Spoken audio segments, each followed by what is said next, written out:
Umitirang ba kajala Meghalaya Conrad K Sangma ulong ba ïatai bat kajala Assam halor shnong na kichakai kanat kaput kalong baro arpulai tylli katkum thup bala IT dak sarkar kajelam Dr Mukul Sangma menbau dong long mitirang ba house snem arja khatwe dak ba pau ba na ïatai mentah kajala Meghalaya kayo arpui tylli bat artli pat kihap no sa Assam ulong ba umla ban lei ban yikren nak benta ki wik shnong bathamai ki bakwa bandon sa kajala Meghalaya namar katkum thup house snem arja khatwe ka sarkar hakate kapor ka ay tang arpulai tylli. See, the question of revisiting this entire thing has not arise.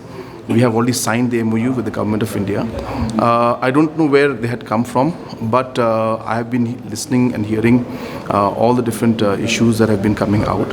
And I would like to inform that all the areas that were included in the map that was made and the report was made in 2011, which was not made by us, it was made by the then government.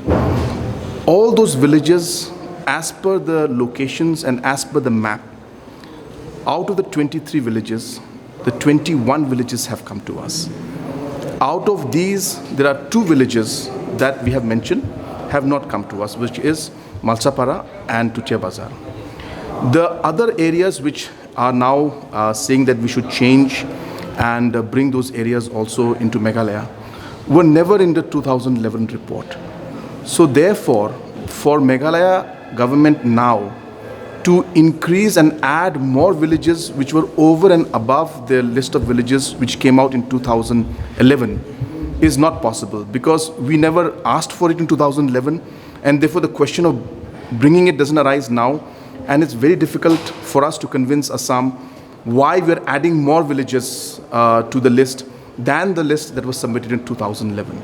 So what I'm trying to say is that there are a lot of villages that are saying that they would like to come now, but in the 2000 report, those villages were never included in the disputed area, and government of Meghalaya had clearly mentioned that those villages are in Assam.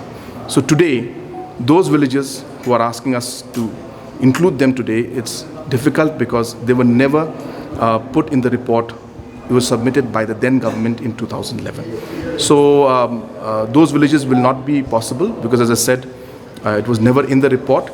But out of the 23 villages, all the locations, the villages and the maps exactly as it was drawn in 2011, they have come to us, except Malsapara and Tutia Bazar. Apart from that, all the rest have come to us. You see, I was mentioning to everybody that the Malankona area, there was a map that was drawn. I will share it with all of you if you desire. In that map, the line that was drawn, that particular line and the map that was drawn, all of that has come into Meghalaya. Now, the villages that are being mentioned by the individuals that are coming in now is above those that line that was drawn in 2011.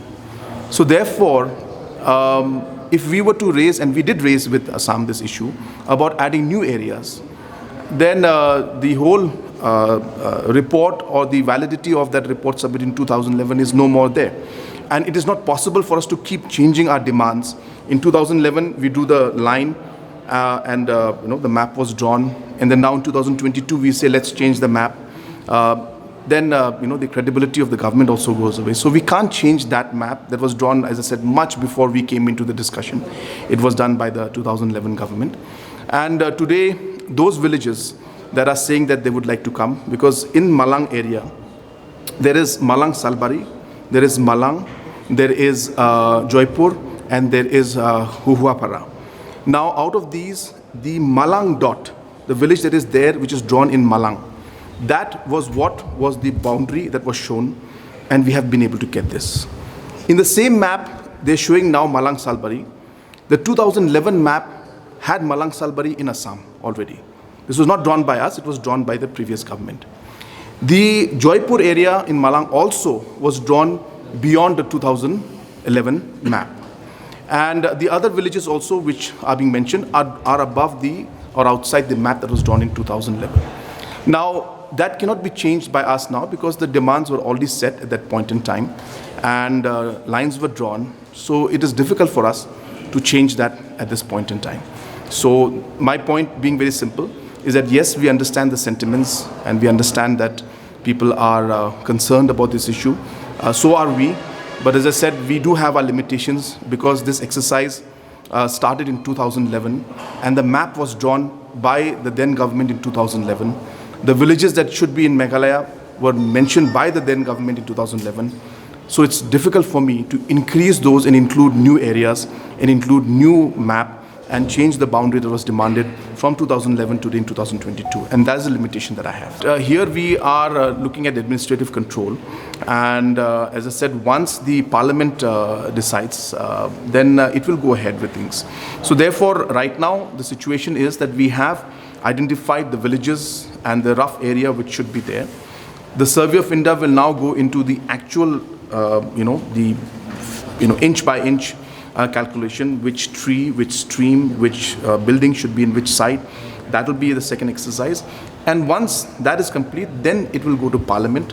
And once Parliament ratifies it, then it will be fully authenticated. And therefore, in that situation, it is the highest body in the House that's going to pass it. So I don't see any reason why it should not be acceptable. Number one is that there was a list of villages which Meghalaya demanded. There were 23 villages in that list. There was no 24 village, no 25, no 26. There were 23 villages. Out of these 23 villages, when we went, 21 villages said they want to be with Meghalaya, and Assam accepted it. 2 villages said they want to be with Assam, and that's why Meghalaya accepted it. So what you're saying is right. We went for a referendum, we asked the people, and the people's will was there. Now, these additional villages that you're talking about, which are now saying that they also want to be with Meghalaya, was never in the list of the 23 villages demanded by Meghalaya in 2011. So my question to you, I'm putting this question to you, how do I now demand for those villages? It should have been put in 2011. If it had been put in 2011, maybe I would have got it back. Maybe I would have been able to bring it. But it's very difficult for me today to convince Assam that please include this more, because tomorrow they will say, well, how many more will you keep increasing? And 2011, Meghalaya said that there is dispute in 23 villages. That you cannot deny.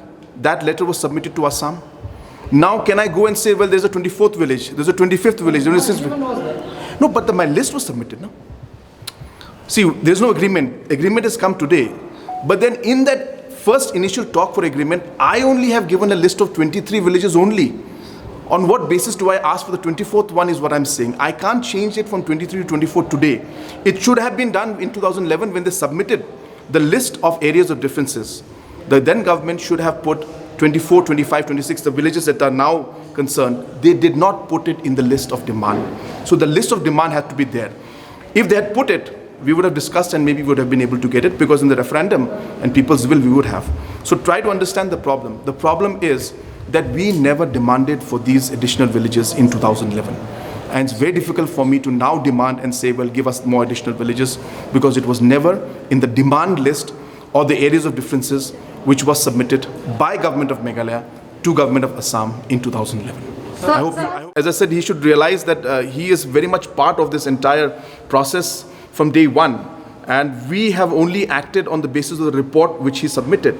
And therefore, if he's today, questioning the resolution solution and saying why were those villages left out, I think he's questioning himself and the work that he did or work he did not do of including those villages at that point in time. So it's sad that he is doing that at this point in time.